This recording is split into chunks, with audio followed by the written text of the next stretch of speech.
What I'd like to do is to get on with a subject that you've been most involved in since you've done all these things that we've been discussing, and that is psychotronics. I'd like to show you a video clip on Soviet psychotronics and ask for your comment, and we'll take off into that area. Okay. But in the Soviet Union, a radio frequency, or RF device, has been used for over 30 years to manipulate the moods of mental patients. It's called a LIDA machine. It radiates pulses of radio frequency energy, as well as light, sound, and heat. The pulse rate is in the extremely low frequency range, between 0 and 100 pulses per second. Dr. Ross Adey is the top researcher at the Veterans Administration Hospital in Loma Linda, California. He has been investigating the effects of the LIDA machine. Now, what do the Soviets use this machine for? Well, they don't use it anymore. We should be very clear that this is a machine which is regarded by them as somewhat obsolete technologically. This scientist, who did not want his identity revealed, is employed by the U.S. government and has done secret RF weapons research. He believes that tests done with the LIDA and similar machines prove that humans are susceptible to remote alterations of mood and awareness. Certain kinds of weak electromagnetic signals work exactly like drugs. And so the promise is that anything you can do with drugs, you could do with the right electromagnetic signals.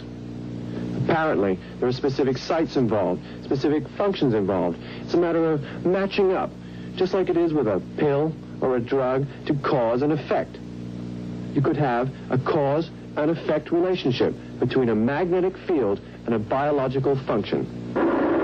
This sound, which is received by shortwave radios in the United States, is generated by another Soviet radio frequency device. It is known as the woodpecker because of its tapping noise. It is broadcast by a number of high-powered radio transmitters operating deep in the Soviet Union since July 4, 1976. Though the official Defense Department explanation of the woodpecker is that it is an over-the-horizon radar designed to track U.S. missile launches, some scientists suspect that the woodpecker is designed to interfere with human brain function. As far as I'm concerned, the potential that this has for producing a direct psychoactive effect upon the total American population is there. Has never been disproven. Dr. Robert Becker is a pioneer in the field of bioeffects of electromagnetism. The signal range within which the woodpecker operates is that which has been reported by many investigators to produce a tranquilizing effect upon animals. We are just incredibly sensitive to these magnetic stimuli. Dr. Bob Beck, a PhD in nuclear engineering, has done extensive research into electromagnetic effects on humans. The signal was permeating power grids in the United States. It was being picked up by power lines, re-radiated. It was coming into the homes on the light circuits. Well, Go ahead. it was a little unclear, but I knew two of the gentlemen on there, Bob Beck, and I think Becker was the other one. And basically, of course, they were talking about psychotronics. If I can translate in my words. Please do. Psychotronics is the, let me pick these words very carefully, is the long range modification or manipulation of behavior by electronic, specifically radio means. In other words, you use electromagnetic energy, radio transmissions, to affect human behavior at a distance. In other words, what you're doing is that you are merging radio engineering and parapsychology. This is what I think the Soviets can do. This is something which we have not in the West looked at too carefully. What I think the Soviets can do, and this I think was the intent of this film clip,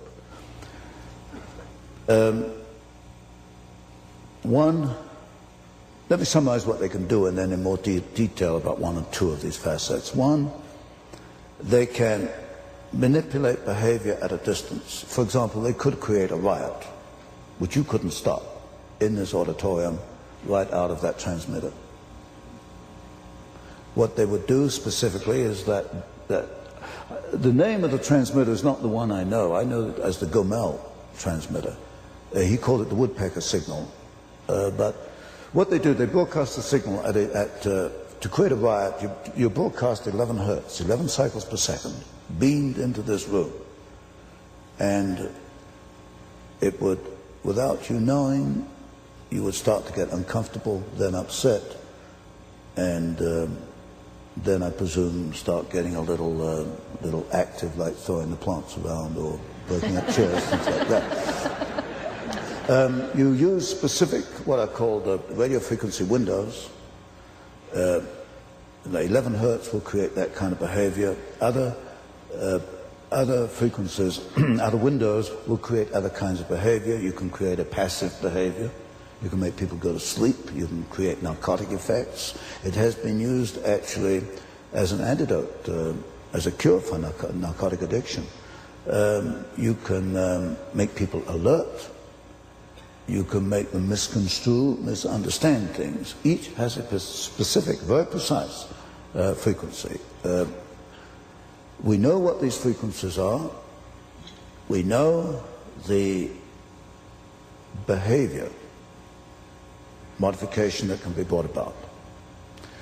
We know the Soviets are using it. Let me give you I'll give you three examples.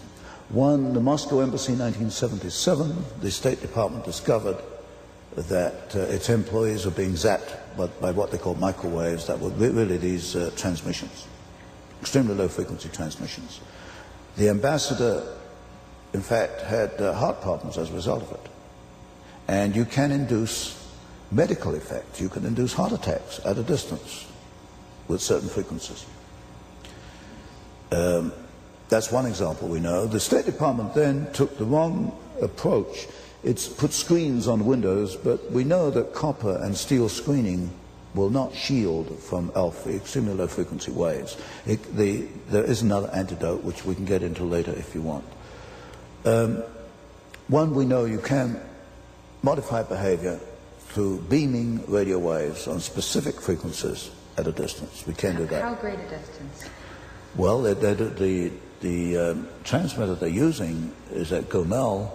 We know that that was beamed on Eugene, Oregon in the late 70s. They were picking up, I forget the cycles per second, I think it was about 9 hertz. And that was very intense at 3,000 feet. They got, public health people picked up a number of, well, I think 20, 30, 40 cases of disorientation, headaches, nausea, that kind of thing, which you would get from that frequency. A more clear example is not Eugene, Oregon, although I'm fairly sure of that case, is the Canadian cases, Kirkland Lake and Timmins, Ontario, both bombarded by the Soviets.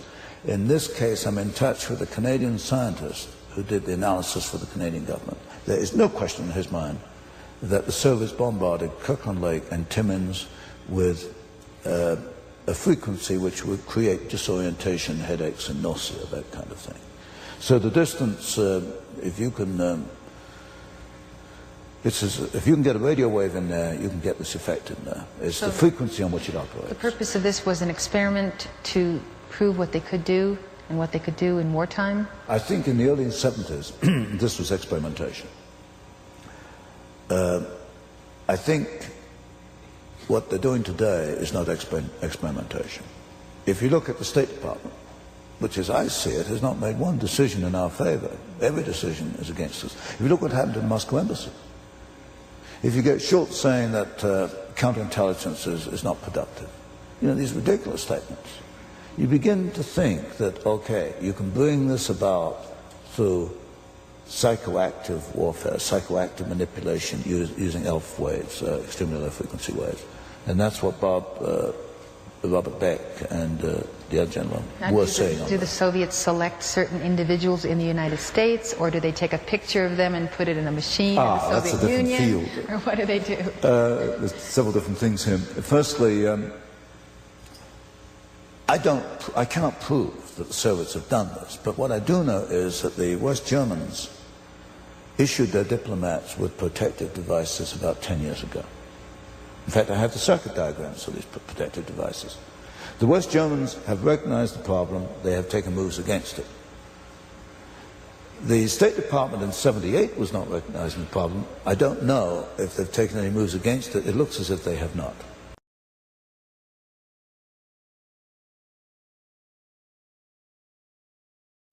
Now this is where I am very, very disturbed, because in the West we don't think in terms of warfare certainly not to achieve objectives. Well, at least most of us don't, except the elite. And I'm concerned that while the elite is out to control the world, the Russian, given the Russian mind and the technology we've given them, is going to use this technology back against us in forms which we don't accept. And there's no question that our establishment engineers haven't until recently accepted behavioral modification through radio engineering. Now, both these gentlemen you noticed on here, they can talk because they're outside the establishment. They do not work for the government. In fact, I just had a letter from one of them. And this is the consensus among these people that one, this can be done, and secondly, it is being done. Now, there are other things that, in addition to behavioral manipulation, they're a little harder to pinpoint. I rather suspect that the Soviets can identify objects at a distance, say through radar. They can estimate the shape, the size, and the composition. In other words, one can analyze the return spectrum and analyze that and find the composition of what they're looking at. So theoretically, you could put a beam into, say, this top secret installation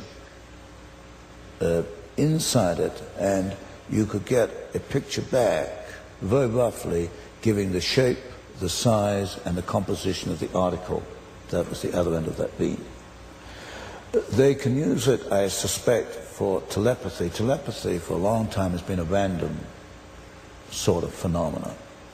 I think possibly you could use radio waves as a carrier for telepathy, perhaps even for psychokinesis too. Well, telepathy can be mind manipulation if someone doesn't recognize it as an exterior communication. Yes. So that basically is what psychokinesis is. Then the one you mentioned about the